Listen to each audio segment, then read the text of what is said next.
Hello guys, કેમ છો બધા? તો ફાઇનલી આજે મારો ભાભીનું શ્રીમત છે અને મારા બેનનું જલ પણ છે. તો હું રેડી થઈ ગઈ છું અને મને કમેન્ટ કરજો કે હું કેવી લાગુ છું. અને આ છે મારી બેન અને અમે જાય છે અમારે મોઢે જ શ્રીમત કરવાનું હોય, ખોરો ભરવાનો હોય ને મારા ભાભીનો, એટલે અહીંયા જ જાશું અમે. તો હું તમને મોઢે જઈને મારો મઠ બતાવું.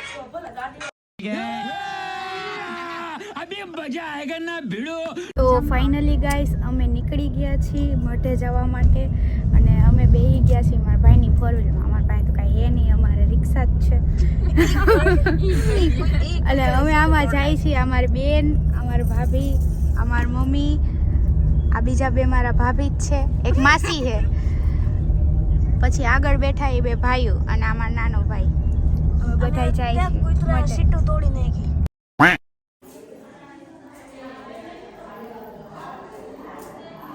તો ફાઇનલી ગાઈસ મારા ભાભીનું શ્રીમત એનો ખોરો ભરાઈ ગયો, પણ મને વિડીયો બનાવવાનો ટાઈમ ન મળ્યો, એટલે હવે અમે જાય છીએ ઘરે.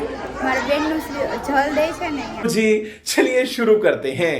ફાઇનલી ગાઈસ મારા બેનની સગાઈ પણ થઈ ગઈ છે અને શ્રીમત પણ થઈ ગયું છે. તો હવે અમે આવી ગયા છીએ એમના ફોટા પાડવા, કપલ ફોટા. તો તમે જોઈ લો મારી બેન અને મારા જીજાજી કેવા લાગે છે. दो अनजाने अजनबी. તો ફાઇનલી ગાઈસ શ્રીમત પૂરું થઈ ગયું, જલે મારા બેનનું પૂરું થઈ ગયું અને હવે જો શાંતિથી બેઠા હી.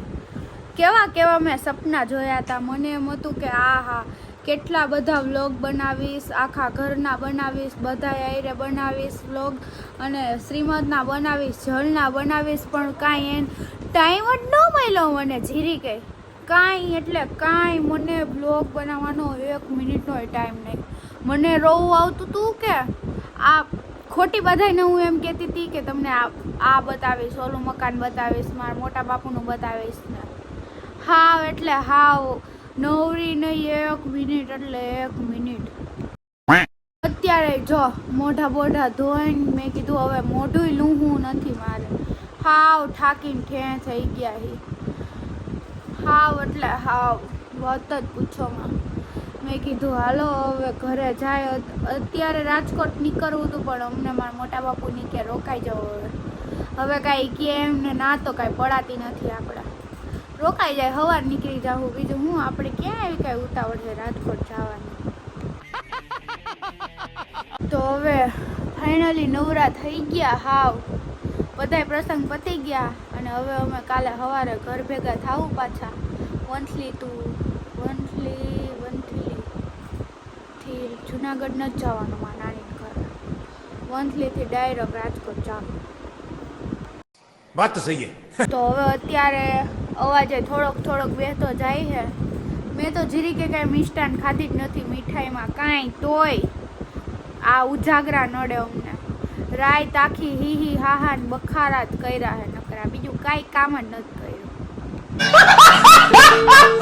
તો હવે તમને મારો વિડીયો ગમ્યો હોય તો લાઈક, કમેન્ટ, શેર ને સબસ્ક્રાઈબ જરૂર કરી દેજો અને મારી ભૂલચૂક માફ કરજો. કેમ કે મેં તમને બધું કીધું હતું કે હું આ ઘર બતાવીશ, શ્રીમત બતાવીશ ને, પણ કાંઈ ટાઈમ મળ્યો જ નહીં. આગળથી હવે ધ્યાન રાખશું બોલવામાં. બીજું હું, તો તમને મારો બ્લોગ ગમ્યો હોય તો લાઈક, કમેન્ટ અને શેર અને સબસ્ક્રાઈબ જરૂર કરી દેજો. Tata bye bye guys. और अगर तुम लोगों को ये वीडियो पसंद आई तो यार लाइक मार दो, और नहीं आई तब भी लाइक मार दो.